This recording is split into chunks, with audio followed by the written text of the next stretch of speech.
Good morning to all. Please subscribe the channel and press the bell icon for more video updates. Today is 30th November of 2020 and it's a Monday today.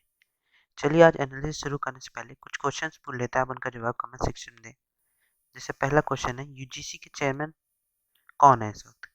UGC के university grants commission के इस वक्त chairman कौन है, ये आपको नाम बताना है चेयरमैन का। दूसरा क्वेश्चन आता है, एनआईए जो है, एनआईए उसको क्या कहते हैं, उसे कब बनाया गया था? एनआईए को कब बनाया गया था, ये आपको कमेंट सेक्शन में बताना है। इन दोनों क्वेश्चंस का जवाब आप कमेंट सेक्शन में दें। साथ ही साथ कुछ एनालिसिस से रिलेटेड डाउट हो वो भी आप कमेंट सेक्शन में पूछ सकते हैं। चलिए आज की एनालिसिस शुरू करते हैं। आप हमारे टेलीग्राम चैनल को भी सब्सक्राइब कर सकते हैं। क्वेश्चन आर 247, ये इस लोगों के साथ चैनल को सब्सक्राइब कर लीजिए, या तो डिस्क्रिप्शन पे लिंक दी हुई है, वहाँ से भी चैनल को सब्सक्राइब कर सकते हैं, जहाँ पर आपको सारे पीडीएफ नोट्स मिल जाएंगे जो हम लोग एनालिसिस करते हैं, वो आपको मिल जाते हैं वहाँ पे। साथ ही साथ आपको कोई रिलेवेंट इन्फॉर्मेशन हो वो भी आपको यहाँ पे मिल जाएगी। तो ये इसलिए इम्पोर्टेंट है कि इस चैनल को आप लोग सब्सक्राइब कर सकते हैं। चलिए आज की एनालिसिस शुरू करते हैं। पहली न्यूज़ देखते हैं हम लोग। पहली न्यूज़ देखते हैं, farmers reject centres call for talks says वारी इज एन ओपन जेल। जहाँ पे सेंटर ने फार्मर्स को कहा है कि वहाँ जाके आप प्रोटेस्ट करिए बुरारी ग्राउंड में, तो वहाँ पे कहा गया है, फार्मर्स ने कहा कि हम वहाँ नहीं जाएंगे क्योंकि वो एक तरह से ओपन जेल का काम करेगी, ऐसा फार्मर्स का मानना है।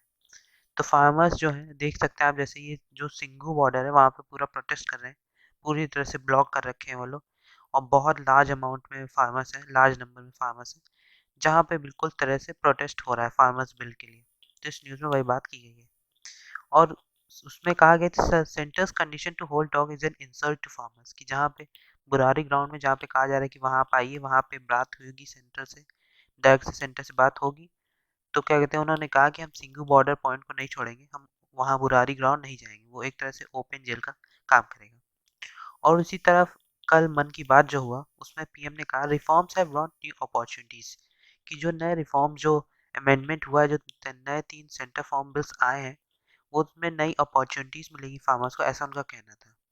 उन्होंने कहा कि पीएम ने कि जैसे सब पार्टियां वादा करती हैं, हम लोग ने उस वादे को पूरा किया है, हम जो प्रॉमिस किए थे वो प्रॉमिस पूरा कर रहे हैं, ये 3 जो फार्म बिल्स हैं इनको लाके। तो लेकिन क्या कहते हैं, फार्मर्स तब भी खुश नहीं है। उनका कहना है कि ये पूरी तरह से उनकी आज़ादी को ख़त्म करेंगे, और कुछ एमएसपी प्रॉब्लम के कारण और भी कई प्रॉब्लम है, कई चैलेंजेस हैं, इसलिए ये फार्मर्स बिल जो है उनको प्रोटेस्ट करने पड़ रहा है फार्मर्स के द्वारा। तो हम लोग देख लेते हैं क्या क्या रीजंस है, किसके कारण फार्मर्स इतना ज़्यादा प्रोटेस्ट कर रहे हैं ये फार्मर्स बिल्स के ऊपर। चलिए देखते हैं। Why are this farm bills being opposed, कि against the spirit of cooperative federalism, ये पूरी तरह से स्पिरिट ऑफ कोऑपरेटिव फेडरलिज्म के खिलाफ है। जैसे हमने देखा है कि एग्रीकल्चर और मार्केट जो है वो 6 सब्जेक्ट्स होते हैं। Entry 14 and entry 28 of list 2, जो स्टेट लिस्ट होती है उसमें आते हैं। तो उसमें आपको एक कोऑपरेटिव फेडरलिज्म की ज़रूरत थी, कि क्या कहते हैं कि जो सेंटर है उसको क्या कहते हैं स्टेट के साथ बात करके ये लॉज लाने चाहिए थे।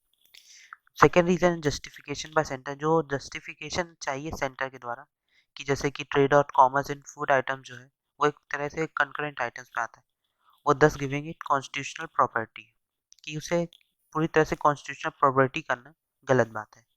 एंड ऑफ एमएसपी, जो एमएसपी को ख़त्म करें, मिनिमम सपोर्ट प्राइसेस को जो ये फार्म बिल्स ख़त्म करेंगे, उसके कारण भी ये लोग प्रोटेस्ट कर रहे हैं। जस्टिफिकेशन, कि कोई जस्टिफिकेशन नहीं दे रहा है कि क्या होगा, कि मिनिमम सपोर्ट प्राइस हटेगा कि नहीं हटेगा। क्या कहते हैं कि और भी कई चेंजेस हैं जिनके कारण कहा जा रहा है कि जो सेंटर के द्वारा एक जस्टिफिकेशन की जरूरत है उसके नहीं मिल रहा है, तो इसलिए ये प्रोटेस्ट हो रहा है। No mechanism for price fixation, की कोई मैकेनिज्म नहीं है प्राइस फिक्सेशन के लिए, कि प्राइस उतना ही फिक्स रहेगा, ऐसा कोई मैकेनिज्म नहीं है, इसलिए भी प्रोटेस्ट हो रहा है। कि हमने देखा है जो प्राइस एश्योरेंस बिल है, जो ऑफर करता है protection to farmers against price exploitation, वो प्रोवाइड करता है मैकेनिज्म फॉर प्राइस फिक्सेशन, उसको क्या कहते हैं वो प्रोवाइड नहीं करता। क्या कहते हैं प्राइस फिक्सेशन, जो ज़रूरत है कि एक आइटम का कितना प्राइस होना चाहिए उसको फिक्स करने के लिए इसकी ज़रूरत थी एक बिल की, तो लेकिन ये जो प्राइस एश्योरेंस बिल है वो उसको फिक्स नहीं करता। फूड सिक्योरिटी अंडरमाइंड, की जो फूड सिक्योरिटी की ज़रूरत है उसको नहीं वो ध्यान में रखा जा रहा। कोई नो कंसल्टेशन नो मिसट्रस्ट, कि कोई कंसल्टेशन ही नहीं हुआ तो किस तरह का ट्रस्ट करेंगे फार्मर्स सेंटर के ऊपर। तो इस तरह के कारण ये चैलेंजेस है, इनके कारण ही जो बिल है वो इतना ज़्यादा अपोज किया जा रहा है। Entry of 2 of the biggest corporate group, जो अडानी और रिलायंस इन फूड एंड एग्रीकल्चर रिटेल, ये सबसे बड़ा रीज़न भी हो सकता है कि जो बिगेस्ट कॉर्पोरेट ग्रुप्स जो हैं अडानी और रिलायंस, वो अब फूड एंड एग्रीकल्चर रिटेल में आ चुके हैं। इस कारण भी कहा जा रहा है कि फार्मर्स इतना प्रोटेस्ट कर रहे हैं कि वो लोग फार्मर्स को क्या कहते हैं, जो मिलना चाहिए फार्मर्स को उसमें नहीं मिलेगा। इस कारण से प्रोटेस्ट हो रहा है। क्या प्रोडक्टिविटी चैलेंजेस क्या होते हैं, ये हम लोग देख लेते हैं कि इंडिया एग्रीकल्चर सेक्टर में क्या क्या प्रोडक्टिविटी चैलेंज है। जैसे इतनी बड़ी लैंड है हमारे पास, 60% ऑफ जो एग्रीकल्चर लैंड है वो रिस्क पे है क्योंकि फर्टिलाइजर्स मिस यूज होते हैं, पुअर क्रॉपिंग प्रैक्टिसेस हैं। 30% ऑफ जो वर्ल्ड एक्सट्रैक्टेड वाटर है, 87% इज यूज फॉर इरिगेशन के लिए यूज होता है। रेनफॉल कम हो रही है धीरे धीरे, हर साल धीमे धीमे रेनफॉल कम होती जा रही है। इरिगेशन वाटर जो यूज़ किया जाता है वो एफिशिएंसी इज़ वेरी लो, उसकी एफिशिएंसी बहुत कम होती है। जो सब्साइड्स यूज़ किए जाते हैं डिस्ट्रीब्यूटिंग फूड ग्रेन्स के लिए, वो ग्रू फ्रॉम 2.2% टू 5.5% हो चुके हैं। सब्सिडीज जो फार्मर्स को मिलती थी, वो पूरी तरह से जो फर्टिलाइजर्स, इलेक्ट्रिसिटी और इरिगेशन मिलती थी वो इंक्रीज कर दी गई है, मोर देन 8 फोल्ड। अनएम्प्लॉयमेंट बढ़ा है, 55% जो पॉपुलेशन है इस वक्त वो एग्रीकल्चर प्रोडक्शन पे डिपेंड करती है। तो काफ़ी ज़्यादा ज़रूरी है कि कहते हैं कि जो एग्रीकल्चर सेक्टर में ध्यान से वर्क करना चाहिए। तो इस पूरे में हम लोग ने बात की। चलिए अगली न्यूज़ देखते हैं। अगली न्यूज़ आती है रेट्रो बॉलीवुड रैप्स श्रीनगर इन सेपिया। कि श्रीनगर में एक जोया खान डिजिटल एक आर्किटेक्ट है जिन्होंने एक डिजिटल आर्ट वर्क की शुरुआत की है वहाँ पे। जो कल्ट फिल्म कैरेक्टर्स जो थे उनको वहाँ पे पेंट किया गया है वॉल्स पे। बहुत जैसे आप देख सकते हैं युमराव जॉन का एक इंसिडेंट था, उसको वॉल में पेंट किया था। कितना अच्छा लग रहा है ये। जम्मू कश्मीर श्रीनगर में एक एरिया है, मार्केट्स में वहाँ पे पेंट किया गया। तो एक जो ये है, जैसे नसरुद्दीन शाह और रेखा की जो मुमराव जान थी और जो मीना कुमारी और नदीरा की पकीज़ा थी, उनके कैरेक्टर्स को जो थे उनको वहाँ पे पेंट किया गया। 5000 साल जो पुरानी ओल्ड सिटी है श्रीनगर की, वहाँ पे ऐसा किया गया। जो वहाँ के बाजार हैं वहाँ पे उसको थोड़ा क्रिएटिव लाने के लिए किए गए थे, वहाँ पे टूरिज्म बढ़े और एक तरह से अच्छा लगे वहाँ पे। तो ये आर्किटेक्चर कैरेक्टर बनाए गए हैं जम्मू कश्मीर कैपिटल में। तो क्या कहते हैं, इसमें वही बात की गई है कि काफ़ी अच्छा लगता है। और इसके कारण ये जो कैरेक्टर्स प्लेस किए गए हैं उसके कारण लोग और ज़्यादा अट्रैक्ट हो रहे हैं उन मार्केट्स में देखने के लिए उनको। और एक तरह से काफ़ी अवेयरनेस भी फैल रहा है कि जो लॉस्ट हेरिटेज है, जो जहाँ जहाँ लोग भूल गए उन वहाँ पर क्या कहते हैं, वहाँ के होटल्स या होम्स में इस तरह की वॉल्स में इस तरह की पेंटिंग होने के कारण, इस तरह के कैरेक्टर्स बनाने से थोड़ा जो एक तरह से टूरिज्म है वहाँ पे थोड़ा बढ़ेगा। और क्या कहते हैं, जो ख़त्म हो चुका था इस कोरोना काल में और जो पिछले साल इंसिडेंट हुआ, जो आर्टिकल्स 370 हटा, उसके बाद जो वहाँ पे पूरी तरह से कर्फ्यू था 1 साल लगभग समझिए, तो उसके बाद यहाँ पे इस तरह का वर्क करना काफ़ी क्या कहते हैं एप्रिशिएबल है। और क्या कहते हैं लोग वहाँ पे टूरिज्म बढ़ेगा। चलिए अगली न्यूज़ देखते हैं। आज का पहला एडिटोरियल आता है रीपिंग द व्हिर्लविंड। कि इसमें कहा गया है जो फार्मर्स प्रोटेस्ट कर रहे हैं फार्मर्स बिल्स के ऊपर, तो उनका कहना है कि वो जो एमएसपी है, मिनिमम सपोर्ट प्राइस, उस पे उनको कंटिन्यूअस मिलना चाहिए, उसको ख़त्म नहीं करना चाहिए। अगर ये सेंटर पूरी तरह से एग्री करता है तो हम प्रोटेस्ट नहीं करेंगे। और एक गारंटीड प्रोक्योरमेंट होना चाहिए, तभी हम इस प्रोटेस्ट को ख़त्म करेंगे। तो जैसे हमने देखा कि जून में 3 ऑर्डिनेंस पास हुए क्या कहते हैं फार्मर्स बिल्स के ऊपर। पहले वो एक्ट बने सितंबर में, उसके बाद फिर लगभग हमने देखा कि 500 फार्मर्स यूनियंस जो हैं वो पूरी तरह से पाथ पे आ गए एग्रीकल्चर प्रोटेस्ट के लिए। कि कहते हैं कि जो ये फार्मर बिल्स हैं उनके प्रोटेस्ट के लिए फार्मर्स बाहर आए। ये मेनली इसीलिए आए, जो क्या कहते हैं कहा गया है कि डिसमेंटलिंग होगी एमएसपी और मंडी सिस्टम ख़त्म किया जाएगा, जिससे जो प्राइवेट बायर्स है उनको ख़त्म किया जा सके, तो प्राइवेट बायर्स को बढ़ाया जा सके कि प्राइवेट बायर्स मार्केट में आए।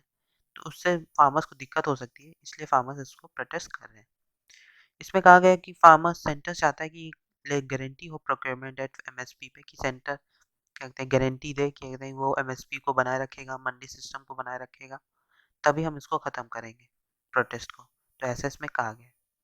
तो एट लास्ट इसमें कहा गया है एडिटोरियल में, it must unconditionally reach out to the farmers and empathetically listen to them and not precipitate a crisis by high handedness.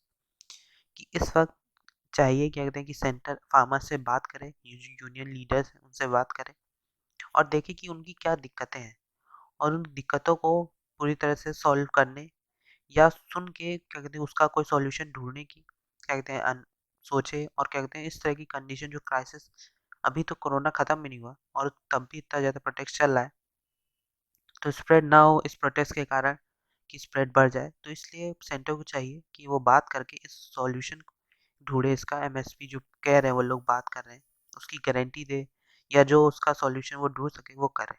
तो ये इस वक्त ज़रूरत है।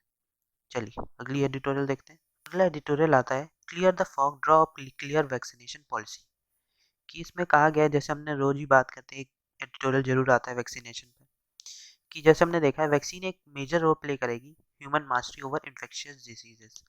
कि वैक्सीन जैसे बहुत ज़्यादा हेल्पफुल होती है किसी भी डिसीज़ में। आप देखना होगा कोई भी डिसीज़ आती है तो क्या कहते हैं वैक्सीन आने से उसको कंट्रोल किया जा सकता है। प्रिवेंटिव मेस आप वैक्सीन को समझ सकते हैं एक तरह से प्रिवेंटिव मेडिसिन की वैक्सीनेशन होने के बाद आपको वो डिजीज़ नहीं होगी।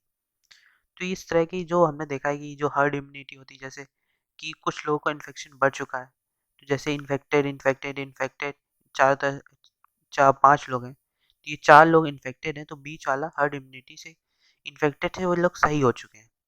तो हर्ड इम्यूनिटी बन चुकी है जिसके कारण इस आदमी को इन्फेक्शन नहीं होगा। तो इसे कहते हैं हर्ड इम्यूनिटी। तो क्या कहते हैं इसको वैक्सीनेशन की भी ज़रूरत है कि वैक्सीन कर दिया जाए लार्ज अमाउंट में लोगों को जिससे बाकी जो लोग हैं वो वैक्सीनेशन से बच पाए। तो पहले ऐसा कंट्रोल बनाना होगा कि ज़्यादा से ज़्यादा लोग इन्फेक्शन को रोकने के लिए इस तरह से वैक्सीनेशन करना होगा। एक्सट्रीम फॉर्म ऑफ कंट्रोल इसका elimination of transmission of microbe भी हो सकता है होल कंट्री में। जैसे हमने देखा जब मीजल्स और रुबेला आए थे श्रीलंका में तब वहाँ पे एक सस्टेन वैक्सीनेशन चालू किया गया था हाई कवरेज में जिससे एक ग्लोबल एलिमिनेशन की चालू हुई थी इस इन्फेक्शियस डिसीज को ख़त्म करने के लिए।